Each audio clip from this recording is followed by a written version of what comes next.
வந்துட்டானுங்கல்ல, என் செல்ல வந்துட்டானுங்கல்ல. வாங்கடா வாங்கடா வாங்கடா வாங்கடா வாங்கடா. கடல்லே இல்லையா? எப்படி கடல் மேல ரோடு சென்னையில இருந்து மாமல்லபுரம் வழியா புதுச்சேரி வரைக்கும் கடல் மேல ரோடு போறேன்ட்டு ஆதவர்தன் அவர்கள் சொல்லாரு. சூப்பரான திட்டம், நல்ல திட்டம், அருமையா போடலாம். அது மும்பையில் இருக்கிற மாதிரி நாங்க தொழில்நுட்பத்தை, அதாவது நவீன தொழில்நுட்பத்தெல்லாம் பயன்படுத்தி இந்த ரோட போறோம் அப்படிங்கிற மாதிரி சொல்றாரு. ரொம்ப நல்ல விஷயம் பண்ணுங்க.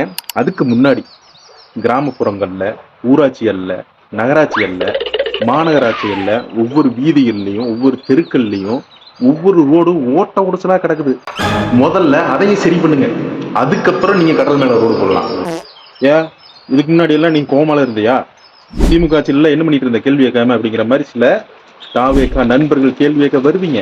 அவங்களுக்கெல்லாம் நான் சொல்றது, நீங்க தான் இப்ப கோமால இருந்தீங்க. நாங்க அப்ப கேள்வி கேட்டுட்டு தான் இருந்தோம். இதெல்லாம் பண்ணலன்னு சொல்லிட்டு அவங்க பண்ணவே இல்லை. நீங்க புதுசா மாற்ற வேணும்னு சொல்லி தானே வந்திருக்கீங்க. மாற்ற வேணும்னா மாற்றத்தை உண்டாக்குங்க. முதல்ல உள்ளுக்குள்ளுக்கிறத சரி பண்ணுங்க. அதுக்கப்புறம் நீங்க கடல் மேல ரோடு போடலாம், ஆகாயத்திலேயே ரோடு போடலாம் அப்படிங்கறத இந்த இடத்துல நான் தெரிவிச்சுக்கிறேன். நன்றி, வணக்கம். சோனு மலை உண்மையை சொன்னேன்.